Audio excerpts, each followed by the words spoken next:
Today's goal is mostly empty-handed hitting. That's what we're looking at. And when we get into the domain, I've said it before elsewhere that when people talk about hand-to-hand, there's, in other domains of combative training or other domains of crisis preparedness, there's this, a very commonly understood notion that training improves performance, repetition is the mother of skill, stress can be inoculated for. You can take somebody who's afraid of heights, nauseous when they get spun around, and you can train them to be an amazing pilot. You can go Russian style and just send them in the centrifuge and spin them, spin them, spin them, spin them, spin them, and everybody's going to be a cosmonaut. You can do it, right? You can take somebody who doesn't like blood and gets queasy and make them into a master surgeon. You can take somebody with bad reflexes and you can massively improve them.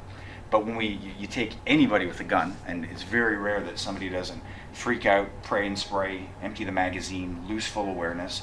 But with training, you've got guys in a combat zone running, keeping a mental inventory of roughly how many rounds they have left, loading, doing all sorts of complex motor tasks because they've been so inoculated. But generally in the domain of hand-to-hand, it's sort of, there's this argument. You either have the very, very sort of mystical martial arts, which are extremely complex and often lack the pressure testing to make it work. And then you have the other end, which is the reality-based camps that say, well, you're going to flinch. Let's only train to flinch. It's going to be sort of aggressive and gross motor, and that's just reality. And my argument is this: we are the home to more reality-based gross motor guys than probably anyone in the world. Tony Blauer, born in Montreal. Richard Dimitri from Sinchito is from here, so we have a huge population of that here. And even if you say, well, when I flinch, my hands are going to come up, and that's kind of going to be my default position, fully agree. Anything that I do from that position, if I flinch, I'm still going to have that cognitive gap where people flinch. It doesn't matter what position you're in, you're going to flinch, and then wherever you go to after that is your choice.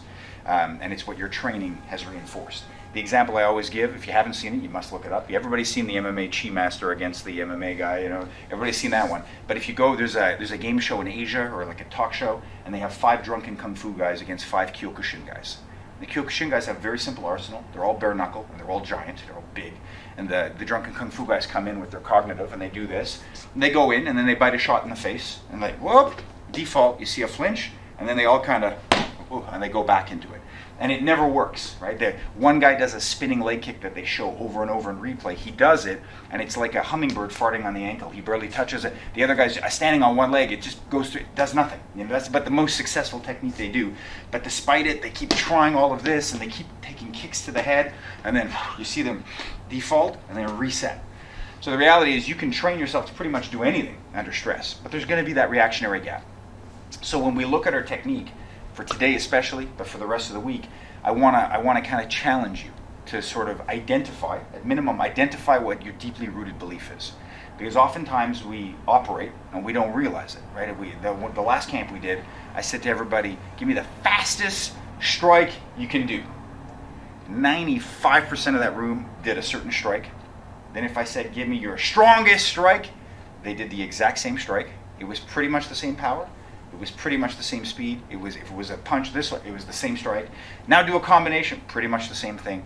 Now let's go and make it, on the move. It was pretty much the same thing. Always the same speed, always the same power, almost always thrown at the same distance. But if they don't see it, I can't change it. So what I want us to do is I want to at least today hopefully identify, man, I didn't realize I like this, or I'm more certain I like this. And then from that small arsenal, I want to distill it even further. But I want us to do it with ownership. And if we make a decision at the end of the day, I believe in a fight, I will just go Kong style. I want you to be 100% cognitive as to why you're doing it. So we're going to have a few kind of metrics. And you might say, I don't care about these metrics, and I respect that. Metric 1 will be durability, right? We have the immediate ramifications of stupid training, like my buddy who, I forget, because when I was 19, everything made sense. Baking my hands in hot coals made sense. And if you came up to me and said, man, at my Muay Thai school, we kicked the corner of the beam. Oh, fuck. I thought the sandbag school was good until I saw the cement bag school, but the corner of the column school. They must be the best, because that was me at 19. That just made sense. If you can kick the corner of a beam, oh my God, right? But then, when I was like 20, 21, 22, and I started seeing these really old 33-year-old Thai boxing instructors that couldn't work, I was like, fuck, he's really old. He's 33, but he's pretty mangled, Now I'm 44, and I think back to what I thought was old, and it kind of scares me. So there's ramifications for how we train, right? There was a time in my life I baked my knuckles, I punched trees, thousands of times a day. I trained it, I taught it, I believed in it, it made sense. And then I stopped, and about 6 months later, all of the gain was gone. And I just was left with a lot of pain and a lot of, and when you keep training it and you keep getting like a hobo knuckle cut, a tooth goes through, and you're like, well, why am I doing all this work if it's not making a difference when it matters? So it's up to us, but I want us to address, is this the most durable strike possible? Many people will train, and they're always mangling their tool when they hit, and they just go, well, in a real fight, I'd rather break my knuckle if it means winning a fight. Does it need to be that way? Maybe you think yes, maybe you think no. We're going to look at efficiency, right? We always say it is, inefficiency is never efficient. Right? You can't, just because you're outnumbered, you're up against a bigger guy, he's in a better position, he's got better skill, you're getting owned by a younger grappler who's 40 pounds bigger, and he's just better. It happens, man. You're gonna lose. But at that point, the inner monkey says, let's just freak out. But freaking out is never a good idea. It very rarely works. If it does, it's by luck. Efficiency is always going to be your best way out. Right? It doesn't suddenly make sense to say, man, I'm losing, let's spaz out and hope for the best, because spazzing out rarely makes it better. But some people so feel comfortable in the spastic mode that they just say, bah, it's too much for me to think about, I want to go.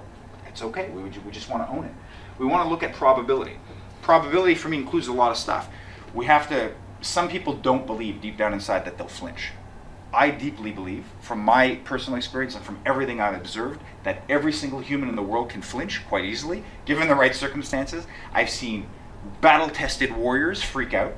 There's been research that has shown, and Pete Jensen got us onto this one, about you take people that are tested, weathered, and veteran in anything, pilots, military, whatever, 40 years of training, they've seen it all. If they encounter a stimuli they've never seen, they have a lag. They freak out. Right? They don't know what to do. And this is the reality. Imagine like grappling somebody that suddenly had 4 arms. You'd be freaked out. Your skill set wouldn't have a referential, right? Think of the onset of the UFC when it first came out, and you had those first strikers that had never encountered grappling. I was in Shotokan for 6 years when I first encountered jiu-jitsu, and when I got owned by it, I went back to my teacher, and I was like, I don't understand. I was told if I stand like mountain, I can't be. I did not get it. He said, you're doing it wrong. And I had all the Irish Catholic guilt on myself, and oh my God. But yeah, I could not understand. It didn't make sense to me because I thought it was possible to not be taken down. It just was. I just believed it. And then my world changed. We have inhibition, right? Inside, if you're training all the time, you have a quiet voice saying, well, I don't feel comfortable putting my thumb in someone's eye, but it makes sense, so yeah. But you never resolve it, never address it, never take a value inventory and say, yes, I deeply believe in it in this context, or no, I will never do it under any circumstances, and I'd rather volunteer for death. That's okay, but you got to know, because the worst thing in the world to see is that oscillation. When I was bouncing, I remember I was getting owned. It was me and a partner against about 5 guys. We were not doing well. We ended up getting mangled. And I remember as I was getting pinned down by 2 guys trying to get off the wall, one of my partners, who was completely smashed up, I saw him in a half second like this, and you could literally see him in that moment of existential doubt. Should I go in the eye? And he couldn't do it. And then he just ended up getting hits. The guy adapted, and we both got the tar beaten out of us. I'm not saying you should have taken the eye out, but at least if you would have known, no, I feel comfortable on the nose, or when I'm in this position, I'll go here, or whatever. But he had not resolved it, and in his brain, he's like, I'll just take your eye out. He was one of those guys who said, you pin me down as a wrestler, I'll bite your ear off.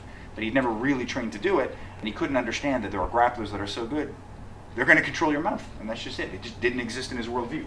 So do we have an inhibition against the strike we're using?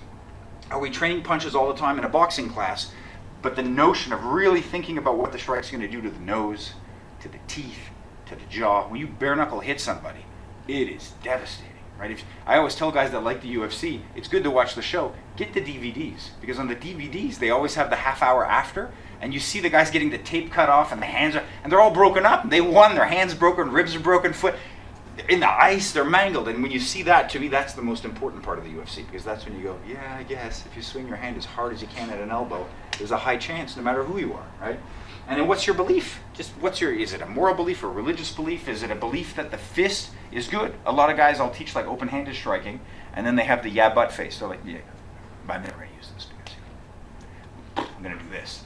If you deeply believe fist is the only way to go, you got to know, you got to accept it. And we'll be exploring both. And then we're going to look at responsibility. And even if you're not sure on all of this stuff, there's a legal consequence, which is the chance of being litigated against no matter how justified you were. Depends what shows up on a phone, what gets witnessed, right? Recently I had a friend, female, who was getting abused by her husband, and she got beaten up the husband beat her up in front of the father-in-law. And she got out of a mount where he was just punching her in the face over and over by biting her on the wrist. He released. He called the police. Police came, and because he had a witness, she got criminal charges. He's like, no, man, she came in attacking. I managed to hold her down. She bit my wrist. I guess I hit her a few times. I mean, obviously I'm bigger, but I just wanted her to stop, and that's what it took. And the father's like, exactly how it happened. And I believe her, because she had told me for months and months and months that she was having these issues, and I was like, get out, and I was giving her coaching. That's what happened, right? So there's social consequence. It doesn't mean you were justified, you're okay. You could be justified and be in trouble. And you could also be fully unjustified and get off. But then we also have the social responsibility. And that's, I always use the example of working the door as a bouncer. You do all the right things, but then Christian just perceives me as having embarrassed him. Just embarrassed him. Maybe I hurt him. Ego, body, if I seriously hurt him, even worse. And he comes back with 9 cousins 5 weeks later. And I either live in constant fear, change doors, go to a different club and hope it never happens, right? And now with the internet, Facebook, and you've got cyber stalking, where are you going to hide? People will find you, and if they know who you are, if somebody posts a photo, says, you know who this guy is? Somebody's going to know you at some point, right? And the more well-known you are, the worse it is. So there's consequence to using the violence. So we want to look, first and foremost, at where's it coming from? What's our delivery mechanism?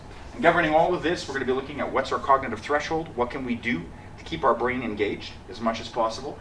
If we're going to go full primal gorilla, we're going to try to choose it. We're going to look at how can we inoculate against stress so that we get very, very comfortable doing it under bad circumstances. We'll be involving breath control. We'll be deeply looking at keeping a reactionary gap. The more space we have, the more likely our brain is to stay engaged. And we're going to be putting in a little bit of verbal skills as well.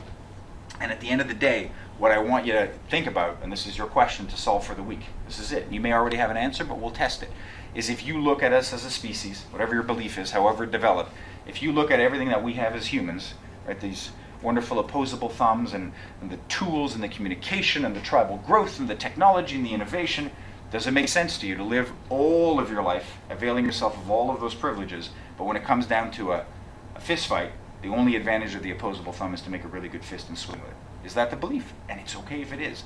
Some people believe that the ancestry of primal aggression far exceeds this recent period of cognition, and that when it comes to fighting and fucking, we're just going to be barbarians. That's what some people believe, and that's okay.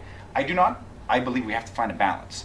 I also do not want to go in thinking it's going to be an idealistic kind of yogic commune Tai Chi push fight where I can just absolve all aggression, because there are some bad people out there that don't want to go there. So I think we need to know how we can tap into that zone of ultimate performance, of optimal aggression, let a little bit out, cage the beast, focus it, make it as good as possible. That's what we're looking at. So step number 1, I'm going to get you to stand up.